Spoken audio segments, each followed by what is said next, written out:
اس سفر کا اختتام قریباً 1.5 گھنٹے بعد لندن کے ایک مضافاتی علاقے کے شاندار بنگلے کے سامنے ہوا۔ یہ لندن کا مہنگا ترین علاقہ تھا، جہاں عام آدمی پھٹکنے کا تصور بھی نہیں ہو سکتا تھا۔ وڈیرا سولنگی کی تو یہی خواہش تھی کہ یہ سفر کبھی ختم ہی نہ ہو، کیونکہ میڈم للیتا اس کے اتنا نزدیک بیٹھی تھی کہ سولنگی کو اس کی قربت اپنے روئیں روئیں میں اترتی محسوس ہونے لگی تھی۔ تمام راستے جہاں میڈم للیتا اس کی جنسی حوث کو باتوں کے ذریعے مزید بھڑکاتی آئی تھی، وہاں اس نے کمال ہوشیاری سے سولنگی کے لسانی پارٹی کی پالیسیوں سے متعلق خیالات کا بھی بخوبی اندازہ کر لیا تھا۔ وہ اس نتیجے پر پہنچی تھی کہ سولنگی اور اس جیسے دوسرے غداروں کی زندگی کا صرف ایک ہی مقصد تھا، اور یہ ہرس و ہوس کے پجاری اپنی ڈیمانڈ پوری ہونے پر کسی کے لیے کچھ بھی کرنے کو تیار تھے۔ انہیں اس بات سے کچھ غرض نہیں تھی کہ انہیں پیسہ دینے اور اپنا الو سیدھا کرنے والے کون ہیں، ان کے مقاصد کیا ہیں، وہ ان کے ذریعے ان کے ملک کی جڑوں کو کتنی آسانی سے کھوکھلا کر رہے ہیں۔ انہیں صرف اپنی ناجائز خواہشات کی تسکین سے مطلب تھا، اور وہ اس کے لیے کچھ بھی کرنے کو تیار تھے۔ کسی کو را کے حکم پر قتل کر دینا، کہیں بم نصب کر دینا، اپنے پروردہ مفرور مجرموں سے را کے ڈیمانڈ کردہ کسی بھی مقام، موقع یا شخصیت پر گولیوں کی بارش کروا دینا، چلتی ریل گاڑیوں پر راکٹ لانچر فائر کروانا، اغوا برائے تاوان، توڑ پھوڑ، تخریب کاری، مذہبی اور لسانی منافرت پھیلانا، یہ سب کچھ وہ کیوں کر رہے تھے؟ اس کے پس پردہ ان کے اپنے کیا عزائم تھے؟ ایسے سوالات نہ کبھی ان کے ذہن میں پیدا ہوئے، نہ ہی انہوں نے کبھی ان کے جواب تلاش کرنے کی کوشش کی۔ ان کے ضمیر تو کب کے مر چکے تھے، اور اب ان کے زندہ ہونے کے چانسز بھی نہ ہونے کے برابر رہ گئے تھے۔ را نے اپنے حرص و ہوس کے ہتھیاروں کے ذریعے ان کے دل و دماغ اس طرح اپنے شکنجے میں جکڑ لیے تھے کہ اب وہ اپنی مرضی سے کچھ سوچنے کے قابل رہ ہی نہیں گئے تھے۔ را کے لیے سولنگی جیسے گدھے بھگوان کی خصوصی کرپا تھے، انہیں نظریاتی کارکن نہیں چاہیے تھے۔ نظریاتی لوگ تو پہلے ہی سے گمراہ ہو چکے تھے، وہ تو را کی مرضی اور منشا پر اس کے اشارے کے بغیر ہی عمل پیرا تھے۔ انہوں نے اپنے گمراہ اذہان میں جنم لینے والی متعصب دلیلوں کے ذریعے جو ایک نقطۂ نظر اپنا لیا تھا، اور جس طرح محض اپنی انا کی تسکین کے لیے ملکی سلامتی کو بھی داؤ پر لگانے پر تل گئے تھے، اس کے بعد را کے کرنے کا کام ہی کیا باقی رہ گیا تھا؟ سولنگی جیسے ورکر ان کے لیے ناگزیر تھے، انہیں ان کی کمزوریوں کا علم تھا، اور را والے جانتے تھے کہ اپنی کمزوریوں کے لیے یہ لوگ مرتے دم تک ان کے ہاتھوں بلیک میل ہوتے رہیں گے۔ یوں بھی ان کے تجربے نے بتایا تھا کہ نام نہاد قسم کے نظریاتی لوگ وقت آنے پر کچھ بھی نہیں کر پاتے، البتہ حرص و ہوس کے اندھے ان کے لیے کچھ بھی کرنے کو تیار رہتے ہیں۔ وفادار کتے کی طرح ہر وقت دم ہلاتے ہوئے ان کے پیچھے پیچھے چلا کرتے تھے۔ سابقہ سربراہ کا غیر ملکی بینک اکاؤنٹ بھی را نے کھلوایا تھا، اور اب وہ یہی جال سولنگی پر پھینکنے والے تھے۔ رات ایک پہر ڈھل چکی تھی۔ لندن کی فضا میں موجود قہر نے سڑکوں پر پھیلتی تیز روشنیوں کو جیسے چاٹ لیا تھا۔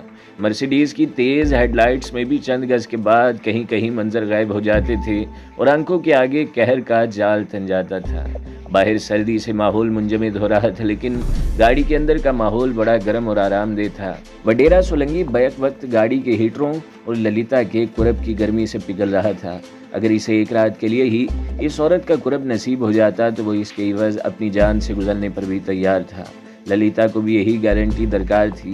اس نے تب سے اب تک ایک ہی کارنامہ انجام دیا تھا کہ سولنگی کی آتش ہوس کو مسلسل بھڑکاتی آ رہی تھی۔ یہی اس کا کام تھا، اور یہی اس کا مشن تھا۔ وہ را اور بھارت ماتا کے لیے کچھ بھی قربان کرنے کے لیے ہر لمحہ تیار رہتی تھی۔ اس کی اس کمٹمنٹ کے سامنے بڑے بڑے ایجنٹ دم بخود رہ جاتے تھے۔ جس کام کے لیے وہ مہینوں محنت کرتے، وہ للیتا ایک رات یا چند دنوں میں مکمل کر دیتی۔ بیشتر شکار تو اس نے صرف اپنے ناز و ادا کے بلبوتے پر ہی کیے تھے، بہت کم اس کے آگے نوبت آئی تھی، لیکن وڈیرے سولنگی کی خصوصی اہلیت کے پیش نظر وہ اس کے لیے کچھ بھی کر گزرنے پر تیار تھی۔ تھوڑی دیر بعد دونوں گپتا کے سامنے موجود تھے۔ گپتا کا شمار را کی چوٹی کے افسران میں ہوتا تھا۔ وہ فی الوقت یورپ کے سارے ڈیسک کا انچارج تھا، اور لندن کے بھارتی قونصلیٹ میں اپنے دفتر جا کر بیٹھتا تھا۔ وڈیرا سولنگی کے لیے اس کا نام نیا نہیں تھا، البتہ ملاقات پہلی مرتبہ ہو رہی تھی۔ گپتا نے اس کا استقبال زبردست مکارانہ مسکراہٹ اور بے پناہ گرمجوشی کے ذریعے کیا۔ دونوں نے ایک دوسرے کا حال احوال دریافت کیا، اور گپتا مرنے والے سربراہ کی اپنے ساتھ دوستی کو یاد کر کے اسے خراج تحسین پیش کرتا رہا۔ وہ سولنگی سے بھی اسی نوعیت کی دوستی کا خواہاں تھا۔ مسٹر گپتا، آپ کا براہ راست ہمارے ساتھ یہ پہلا رابطہ ہے۔ چند دنوں بعد آپ مرنے والے کو بھول جائیں گے۔ ہم یاروں کے یار ہیں، اور اپنے دوستوں کے لیے کچھ بھی کر گزرنے کے لیے صرف تیار ہی نہیں رہتے، اس کی طاقت بھی رکھتے ہیں۔ اس نے یہ بات میڈم للیتا کے ہاتھ سے وسکی کا جام پکڑتے ہوئے بطور خاص اس کی آنکھوں میں جھانکتے ہوئے کہی تھی۔ تینوں نے دوستی کے نام پر ایک دوسرے سے اپنے جام ٹکرائے اور گپتا نے اس سے بزنس کی باتیں شروع کر دیں۔ اس نے تھوڑی دیر بعد ہی وڈیرا سولنگی کو بتایا کہ میڈم للیتا آپ کے لیے لندن میں غیر ملکی بینک میں اکاؤنٹ کھولے گی اور ایک خطیر رقم دوستی کی پہلی قسط کے طور پر آج ہی اس کے اکاؤنٹ میں منتقل کر دی جائے گی، یا پھر وہ جہاں بھی چاہے وہاں پہنچا دی جائے گی۔ وڈیرا سولنگی، ہمیں کچھ نوجوان دو، اپنے جیسے بہادر نوجوان، ہم انہیں خود تربیت دیں گے۔ تمہارے یہ ڈاکو دوست ہر جگہ کام نہیں آ سکتے، ہمیں پڑھے لکھے نوجوانوں کی ضرورت ہے، خوبصورت لڑکیوں کی ضرورت ہے۔ ہم انہیں تمہارے بادشاہوں کے ایوانوں میں پہنچا کر ان کے دماغ درست کروانا چاہتے ہیں۔ گپتا نے یہ بات کہہ کر زوردار کہکا لگایا۔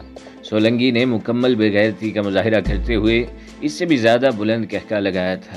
برازیل کی قیمتی وسکی اس کے دماغ کو چڑھنے لگی تھی اور گپتا محسوس کرنے لگا تھا کہ اگر وہ کچھ دیر اور للیتا اور اس کے درمیان حائل رہا تو سولنگی پھٹ جائے گا۔ اس نے للیتا کو مخصوص اشارہ کرنے کے بعد سولنگی سے جانے کی اجازت طلب کی اور اسے بتایا کہ اب وہ رات یہیں آرام کریں، صبح اسے اطمینان سے ہوٹل پہنچا دیا جائے گا۔ گپتا نے اب وہاں ہونے والی نام نہاد کانفرنس کے خاتمے پر ہی اس سے اگلی ملاقات کے لیے کہا تھا۔ اس نے رخصت ہونے سے پہلے وڈیرا سولنگی سے بہت سے وعدے لیے تھے۔ گپتا کا دل کہہ رہا تھا کہ اگر ان میں سے 25% وعدوں پر بھی سولنگی نے عمل کر دکھایا، سرکار دربار میں اس کی مقبولیت میں کئی گنا مزید اضافہ ہو جائے گا اور وہ پاکستانی حکومت کے لیے بے پناہ مسائل پیدا کر دیں گے۔ گپتا کو دروازے تک رخصت کرنے کے لیے خود للیتا گئی تھی۔ سولنگی نے اٹھنا چاہا لیکن للیتا نے اسے بڑے پیار سے سینے پر ہاتھ رکھ کر دوبارہ صوفے میں دھنسا دیا۔ دونوں کے کمرے سے نکلنے میں وڈیرا سولنگی نے نریدی بچوں کی طرح وسکی کا سارا پیگ 2-3 گھونٹوں سے حلق میں انڈیلا اور کپکپاتے ہاتھوں سے اسے دوبارہ بھرنے لگا۔ للیتا واپس لوٹی تو وہ مکمل فاحشہ بن چکی تھی۔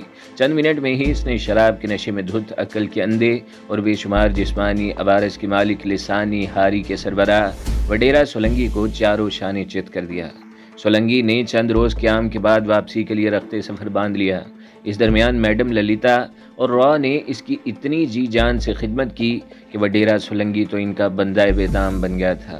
اس کے گمراہ دل و دماغ نے اس پر یہی باور کیا کہ ان لوگوں کی دوستی کے ذریعے ساری زندگی مہاراجوں کی طرح بسر کر سکتا ہے، اور یہ کہ را بے پناہ اثر و رسوخ و وسائل کی مالک ہونے کے سبب اس کے چھوٹے سے ملک کو جب چاہے خادم بدین بنا سکتی ہے۔ وڈیرا سولنگی نے اس وزٹ پر نہ صرف اپنے غیر ملکی اکاؤنٹ 2 چند کیے بلکہ لندن کے ایک اور مضافاتی علاقے میں اپنے نام پر اپنے لیے کوٹھی بھی خرید لی۔ اس کی خواہش تھی کہ اس کے ایسے گھر دنیا کے کونے کونے میں موجود ہوں جہاں سارا سال نوکروں کی فوج اس کی آمد کی منتظر رہا کرے اور عیاشی بدماشی کا سارا سامان اسے پلک جھپکنے میں میسر آ جائے، اور ایسے بھیانک خواب کی تعبیر کم از کم اس کے مقامی ذرائع پر انحصار سے تو ممکن نہیں تھی۔ مقامی ڈاکو جن کی وہ پشت پناہی کرتا تھا، ان کے ذریعے وہ کبھی اتنی دولت اکٹھی نہیں کر سکتا تھا۔ ان سے حاصل کردہ حرام کمال آدھے سے زیادہ تو انہی پر خرچا جاتا تھا۔ پولیس کا مستقبل بھتہ، متعلقہ تھانوں کی خرید و فروخت اور اعلیٰ سرکاری حکام کے مالکوں پر خرچ کرنے کے بعد اس کے پاس بچتا ہی کیا تھا؟ بمشکل حاصل کردہ آمدن کا 25% اور اس کے دوستوں سے حاصل کردہ تو 100% رقم اس کی اپنی تھی۔ اس رقم کا 20% خرچ کر کے وہ مزید 100% راہ سے اینٹھنے کا حقدار ٹھہرتا تھا۔ اس مرتبہ تو گپتا نے اسے بڑا شاندار آئیڈیا دیا تھا۔ وڈیرا سولنگی، اب تم دیہاتوں سے باہر نکلو، شہروں کا رخ کرو۔ اس کی رخصتی پر ہونے والی ملاقات میں سگریٹ کا طویل کش کھینچتے ہوئے اس نے کہا تھا، لیکن گپتا صاحب، ہمارے پاس شہر میں کام کرنے والے لوگ نہیں ہیں، یوں بھی وہاں کا ماحول ہمارے لوگوں کے لیے اجنبی ہوگا۔ سولنگی نے دبے دبے لہجے میں کہا۔ وڈیرا سولنگی، ہم کس روز تمہارے کام آئیں گے؟ تمہارے لیے یہی بندوبست میں کرنے آیا ہوں۔ وڈیرا، اپنے 15-20 جوان ہمارے حوالے کر دو۔ کراچی، حیدرآباد اور تمہارے ملک کے دوسرے شہروں میں ہم تمہارا سکہ جما دیں گے۔ ذرا سوچو وڈیرا سولنگی، تم اپنے علاقے میں بڑی سے بڑی واردات کر کے کیا حاصل کر لو گے؟ محض چند لاکھ روپے، اور بڑے شہروں سے ایک موٹی اسامی اغوا کر کے کروڑوں روپے تاوان حاصل کر سکتے ہو۔ ہمارے دوست تمہاری ہر طرح معاونت کریں گے۔ گپتا نے اس کی رگے ہرس کو بھڑکاتے ہوئے کہا۔ واہ سائیں واہ، آپ تو بڑے کام کے بندے ہو سائیں، میرا خیال کبھی نہیں گیا اس طرف۔ یہ ٹھیک ہے، ایسا ہی ہوگا۔